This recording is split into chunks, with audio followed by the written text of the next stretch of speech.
আসসালামু আলাইকুম রাহমাতুল্লাহ। কি খবর ভাই ব্রাদাররা, কেমন আছেন আপনারা সবাই? চলে আসলাম আরো একটি ব্র্যান্ড নিউ ফ্রেশ ভিডিও নিয়ে।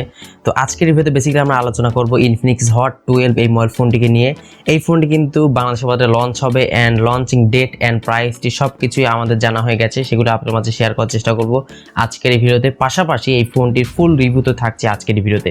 ফোনটি ভালো দিক খারাপ দিক সমস্ত কিছু শেয়ার করব আজকের এই ভিডিওতে। তো অবশ্যই ভিডিওটি সম্পূর্ণ দেখবেন। যারা এই ফোনটি কিনতে যাচ্ছেন অবশ্যই ভিডিওটি সম্পূর্ণ দেখবেন। তার আগে যারা এখনো পর্যন্ত আমাদের পরিবারের সদস্য হননি, প্লিজ চ্যানেলটি সাবস্ক্রাইব করবেন এন্ড পাশে বেল আইকনটি ক্লিক করে দিবেন পরবর্তী ভিডিওগুলোর আপডেট সবার আগে পাওয়ার জন্য। ক্যামেরার পেছনে সাকিবকে রেখে আমাদের আজকের ভিডিও চলুন শুরু করা যাক। দর্শক বন্ধুরা, প্রথমত আমরা Infinix Hot 12 এই ফোনটি ডিজাইন এবং বিল্ড কোয়ালিটি নিয়ে কথা বলবো।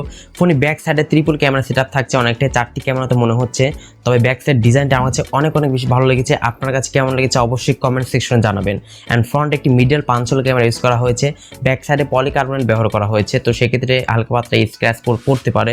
অবশ্যই ব্যাক সাইডে একটি টিপিউ কেস ব্যবহার করতে পারবেন। দর্শক বন্ধুরা, এবার আমরা ফোনটি ডিসপ্লে সেকশনে কথা বলবো। ফোনটি ডিসপ্লে ব্যবহার করা হয়েছে 6.82 ইঞ্চের একটি HD+ রেজোলিউশন একটি আইপিএস ডিসপ্লে ইউজ করা হয়েছে, যার রেজোলিউশন হচ্ছে 720x1600 পিক্সেলস এন্ড ডিসপ্লেতে অবশ্যই 90 হার্জ রিফ্রেশ রেটের সুবিধা কিন্তু দেওয়া হয়েছে। ফোনটিতে কিন্তু আপনারা HD+ রেজোলিউশন ডিসপ্লে কিন্তু পেয়ে যাচ্ছেন, তো সেক্ষেত্রে শার্পনেসের একটু ঘাটতি আপনারা লক্ষ্য করতে পারেন। এন্ড অবশ্যই এখানে 90 হার্জ রিফ্রেশ রেটের সুবিধা কিন্তু পেয়ে যাচ্ছেন, যেটির কারণে আপনি স্মুথ ফিল পেয়ে যাবেন ফোনটি ব্যবহার করার সময়। দর্শক বন্ধুরা, এবার আমরা ফোনটি এট দ্য মেইন পার্ট ফোনটির পারফরম্যান্স সেকশনে কথা বলবো।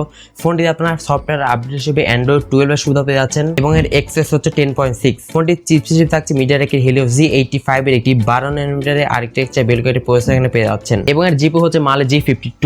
এই ফোনটি সম্ভবত একটি ভেরিয়েন্টে পাওয়া যাবে, সেটা হচ্ছে 6GB RAM এবং 128GB ইন্টারনাল স্টোরেজ। একটি ভেরিয়েন্টে সম্ভবত ফোনটি পাওয়া যাবে এন্ড ফোনটিতে দুটি সিমের পাশাপাশি আপনি একটি মেমরি কার্ড ইউজ করতে পারবেন, যেটা অবশ্যই খুবই ভালো ব্যাপার। দর্শক বন্ধুরা, ফোনটির ক্যামেরা সেকশনে কথা বলতে গেলে ফোনটি ব্যাক সাইডে থাকছে ট্রিপল ক্যামেরা সেটআপ, যার মেইন ক্যামেরা থাকছে 13 মেগাপিক্সেল মেইন ক্যামেরা, সেকেন্ড ক্যামেরাটি 2 মেগাপিক্সেল ডেপথ সেন্সর এবং থার্ড ক্যামেরাটি একটি QVGA ক্যামেরা এখানে ইউজ করা হয়েছে এবং এই ফোনটির ফ্রন্টে থাকছে 8 মেগাপিক্সেল একটি ক্যামেরা। ফোনের সামনে পেছনে উভয় ক্যামেরা দ্বারা সর্বোচ্চ 1080p তে 30 fps ভিডিও শুট করতে পারবেন। এছাড়া ফোনটি অ্যাজ ইউজুয়াল যে সমস্ত বিষয়গুলো যেমন loud speaker, 3.5mm headphone Jack, USB Type-C পোর্টের সুবিধা এবং ফোনটিতে সাইড মাউন্টেড ফিঙ্গারপ্রিন্ট স্ক্যানারের সুবিধা আপনারা পেয়ে যাচ্ছেন। তো দর্শক বন্ধুরা, এট লাস্ট আমরা এই ফোনের ব্যাটারি সেকশনে কথা বলবো। ফোনটি ব্যাটারিতে ব্যবহার করা হচ্ছে 5000 mAh ম্যাসিভ ব্যাটারি সেটআপ, যেটার মাধ্যমে মোটামুটি নর্মাল ইউজে আপনার 2 দিন মতো অনায়াসে চার্জিং ব্যাকআপ পেয়ে যাবেন। যদি খুব বেশি হেভি ইউজ করেন তাহলে 1 দিন মতো চার্জিং ব্যাকআপটি আপনারা পেয়ে যাবেন।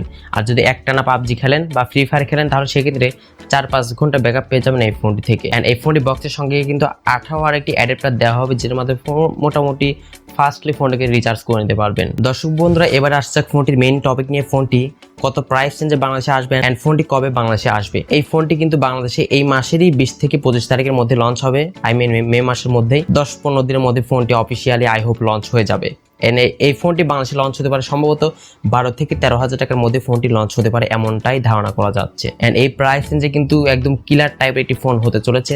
শুধুমাত্র আমার কাছে একটি বিষয় খারাপ লেগেছে যে এখানে HD+ রেজোলিউশন ডিসপ্লে ইউজ করা হয়েছে। যদি ফুল HD+ দিত তাহলে কিন্তু একদম অলরাউন্ডার একটি ফোন হতে পারে। যাই হোক বন্ধুরা, পৃথিবীতে আসলে কোনো কিছু আসলে পারফেক্ট নয়, আর এটি তো সামান্য একটি মোবাইল ফোন। তো এই প্রাইস রেঞ্জ অনুযায়ী যদি 11-12,000 টাকার মধ্যে যদি লঞ্চ হয় তাহলে এই ফোনটি আপনারা কিনতে পারেন। আশা করছি বুঝতে পেরেছেন। তো ভিডিও ভালো লাগলে অবশ্যই লাইক দিবেন, কমেন্টস করে আপনার মূল্যবান মতামত জানাবেন, আর এই চ্যানেলে নতুন দর্শক হয়ে থাকলে অবশ্যই সাবস্ক্রাইব করে রাখবেন। সবাই অনেক বেশি ভালো থাকবেন, সুস্থ থাকবেন, দেখা হচ্ছে নেক্সট ভিডিওতে।